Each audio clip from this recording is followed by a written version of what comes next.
Tudo que você chama de amor pode ser apenas um circuito neural disparando. A empatia que sente, o luto quando perde alguém, a alegria quando abraça um filho, tudo isso pode ser química. Algoritmo bioquímico executando funções que a evolução selecionou porque aumentavam suas chances de sobrevivência. Não existe nenhuma magia, nenhuma alma, nenhum eu. Apenas processamento de informação mais complexo do que o seu computador. Mas ainda assim, processamento. Se isso for verdade, o que exatamente você está protegendo quando defende seus direitos? O que você está preservando quando fala em dignidade humana? Quem está sentindo quando diz que sofre? Essas perguntas não são abstratas. E elas estão no centro de uma das maiores transformações que a humanidade já viveu. E ela já começou, sem anúncio, sem votação, sem cerimônia. Há cerca de 70 mil anos, uma espécie de primata relativamente insignificante começou a fazer algo extraordinário. Não foi dominar o fogo, não foi fabricar ferramentas, foi algo mais sutil e ao mesmo tempo mais transformador. Começamos a contar histórias. O Homo sapiens não é o animal mais forte, nem o mais rápido, nem o que possui os sentidos mais apurados. Nossa vantagem sempre foi outra: a capacidade de criar ficções compartilhadas. Histórias que existem apenas em nossas mentes, mas que quando acreditamos coletivamente, tornam-se mais poderosas do que qualquer instinto biológico. O dinheiro é uma ficção. Uma nota de papel não possui valor intrínseco. Ela vale porque todos concordamos que vale. O Estado é uma ficção. As fronteiras não existem na natureza. Os direitos humanos são uma ficção. Não existe nenhuma partícula de dignidade escondida no interior dos átomos. E, no entanto, essas ficções construíram civilizações, mobilizaram exércitos, derrubaram impérios e mudaram o mundo moderno. A realidade física existe independente de nós. Montanhas, oceanos e galáxias continuarão existindo, mesmo se a humanidade desaparecesse amanhã. Mas existe um outro tipo de realidade. Uma realidade que existe porque acreditamos nela. O que chamamos de sociedade é, em grande medida, um edifício de narrativas compartilhadas. E cada uma delas um dia pareceu inevitável. E quando uma narrativa deixa de explicar o mundo de maneira satisfatória, outra ocupa o seu lugar. As histórias não morrem de repente, elas se desgastam, perdem poder explicativo. Deixam de responder as perguntas que realmente importam, até que um dia percebemos que já estamos vivendo sob outra visão de mundo. A questão que guia este vídeo é simples. Estamos testemunhando o surgimento de uma nova narrativa?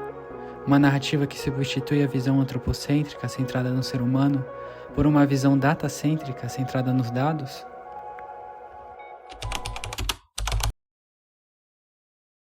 Para entender o que está sendo substituído, precisamos compreender o que está em jogo.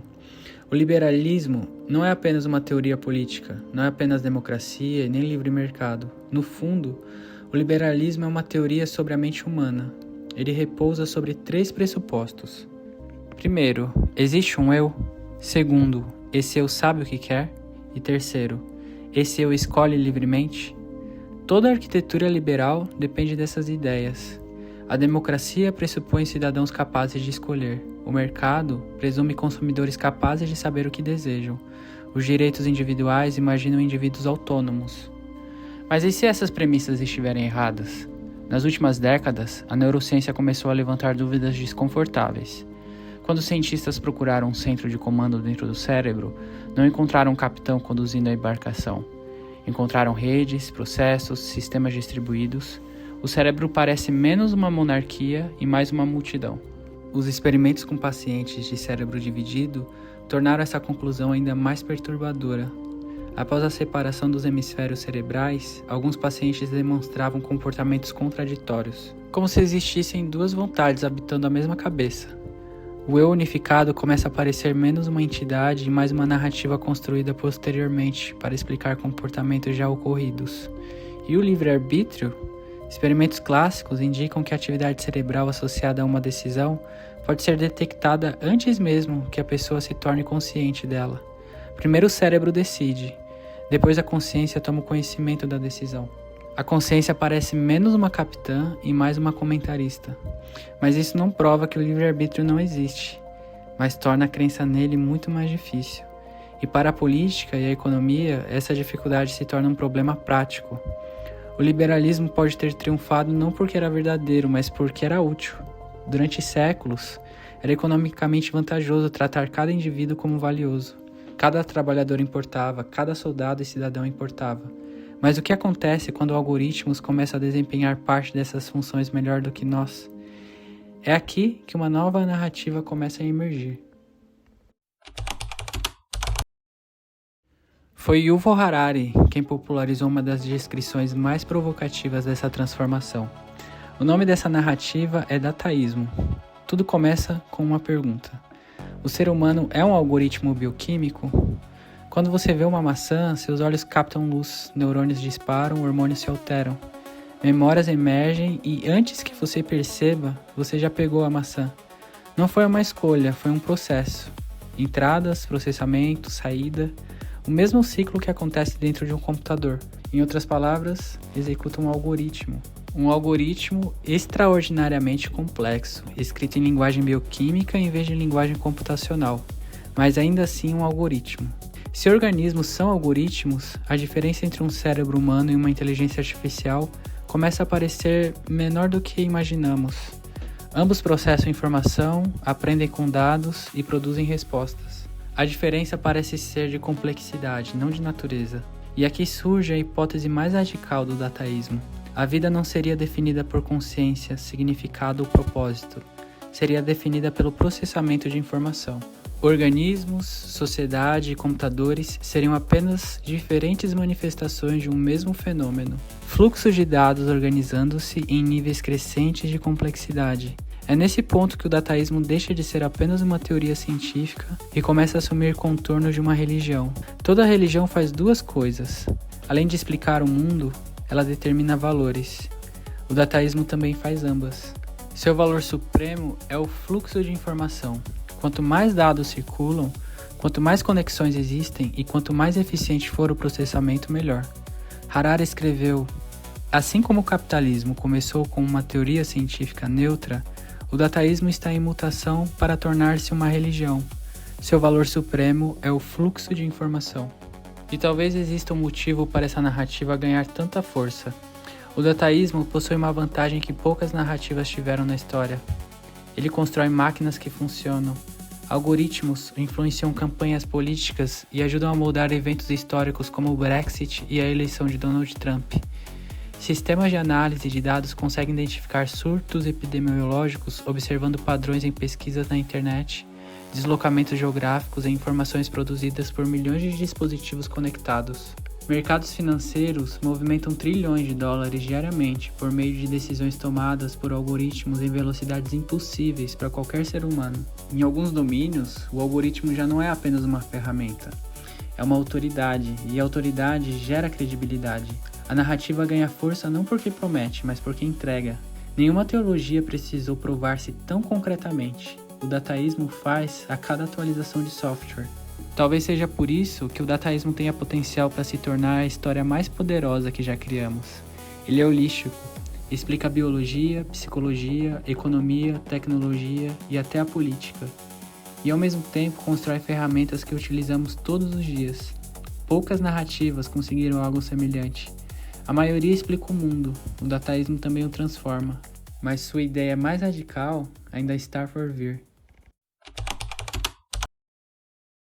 Durante séculos acreditamos que o indivíduo era o centro do universo moral.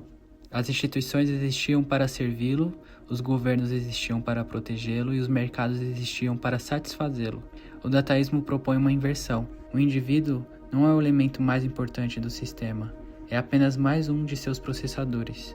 O eu não desaparece de uma vez, dissolve-se lentamente, como um torrão de areia lançado em uma corrente caudalosa. Primeiro as bordas desaparecem, depois pequenos fragmentos se desprendem, até que se torna impossível distinguir onde termina o torrão e onde começa o rio. E é exatamente isso que está em curso. A cada clique, pesquisa ou vídeo assistido, a cada batimento cardíaco registrado por um relógio inteligente, fragmentos da nossa existência migram para gigantescos bancos de dados. Nossos hábitos, medos, desejos e rotinas, tudo se transforma em informação. E quanto maior o fluxo de dados, mais sofisticados se tornam os sistemas alimentados por ele. Esses dispositivos não são apenas ferramentas, são mecanismos de transferência de autoridade. Durante séculos, a autoridade foi transferida da tradição para a razão, da Bíblia para o cogito cartesiano, do rei para o cidadão. Agora, ela parece estar migrando do cidadão para o algoritmo. Antes, a sabedoria consistia em olhar para dentro. Agora, a resposta está na tela. O aplicativo sugere a rota, você segue. A plataforma sugere o próximo vídeo, você assiste. O algoritmo recomenda a próxima música, você aceita. Nenhuma dessas decisões parece importante. Mas somadas ao longo dos anos, elas começam a redefinir nossa relação com o mundo. Deixamos de explorar e passamos a seguir recomendações. Deixamos de descobrir e passamos a receber sugestões. Deixamos de perguntar o que eu quero e começamos a perguntar o que o algoritmo recomenda. Mas existe algo ainda mais profundo. O próximo passo não será apenas recomendar caminhos, livros ou músicas. Será ler você em tempo real.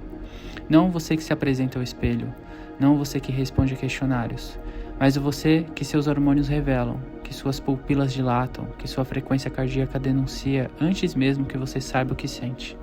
O fluxo de hormônios, cortisol, dopamina, ocitocina, começará a migrar do seu corpo para os data centers, não como dados estáticos, mas como correntes contínuas de informação. Enquanto você lê um livro no Kindle, o algoritmo estará lendo você. Cada página virada, cada pausa, cada retorno a um parágrafo, cada aceleração do ritmo cardíaco diante de uma passagem. Sua respiração, seu foco, sua excitação intelectual, tudo se tornará entrada para um sistema que aprende sobre você mais rápido do que você jamais poderia aprender sobre si mesmo. E nesse ponto, a pergunta "o que eu quero" perderá completamente o sentido, porque o algoritmo saberá o que você quer antes que você formule a pergunta. O mais perturbador é que talvez ele saberá o que você quer mesmo quando você não quiser, porque ele conhece o desejo que você ainda não admitiu. Durante séculos, a política, a economia e a moral partiram da mesma premissa: o indivíduo é o fim. O Estado existe para servi-lo, o mercado existe para atendê-lo e a tecnologia existe para auxiliá-lo. O dataísmo inverte essa lógica. O indivíduo deixa de ser o fim e passa a ser o meio. Seu valor passa a depender da contribuição que oferece ao sistema de processamento de informação. O fluxo de dados torna-se mais importante que os organismos que o produzem. O sistema passa a importar mais do que os seus componentes. Se o século XX foi marcado por uma visão antropocêntrica, o século XXI pode testemunhar a ascensão de uma visão datacêntrica. Uma visão em que não somos o objetivo final, somos apenas um nó na rede. Nós nos imaginamos em contato com Deus, criamos teologias, metafísicas e sistemas morais que supostamente nos elevam acima da animalidade, mas Schopenhauer desconfiava dessa narrativa. Para ele, a razão era uma ferramenta sofisticada, colocada a serviço de impulsos muito mais antigos: comer, competir, dominar, sobreviver. O século XX parece ter dado razão a esse diagnóstico. Nenhuma época produziu tanta ciência, tanta tecnologia e tanto conhecimento. E ao mesmo tempo, nenhuma produziu Auschwitz, Hiroshima e genocídios industriais em escala tão vasta. Foi por isso que Horkheimer chamou Schopenhauer de um pessimista clarividente. A inteligência não nos libertou da barbárie, apenas a tornou mais eficiente. Hoje enfrentamos um novo paradoxo. Estamos criando inteligência cada vez mais sofisticadas, mas elas parecem dispensar justamente aquilo que considerávamos essencial: a consciência. Uma inteligência artificial pode resolver problemas complexos, produzir textos, criar imagens, descobrir padrões. Tudo isso sem qualquer evidência de experiência subjetiva, sem dor, alegria, medo ou espanto. E isso nos conduz a uma pergunta inquietante. Se organismos são algoritmos bioquímicos, se o livre-arbítrio é uma ilusão, se a vida é processamento de informação, o que resta do ser humano? E Schopenhauer pode nos ajudar nesse ponto. A inteligência pode servir à destruição tanto quanto à salvação. Não são os dados que nos salvarão, nem os algoritmos e nem a tecnologia. É a capacidade frágil e rara de sentir a dor do outro como se fosse sua. Mas ainda existe uma última inquietação. E se a compaixão também for algorítmica? E se aquilo que chamamos de amor, empatia e solidariedade for apenas mais um circuito neural moldado pela evolução? Não tenho resposta. Mas enquanto existir alguém capaz de formular essa pergunta, o problema permanece aberto. Porque a última fronteira pode não ser tecnológica, pode ser filosófica. E a pergunta que acompanha a humanidade desde o início continua diante de nós. Afinal, o que significa ser humano? E se o fim da centralidade humana não for ameaça, mas apenas o próximo capítulo de uma história que nunca foi nossa.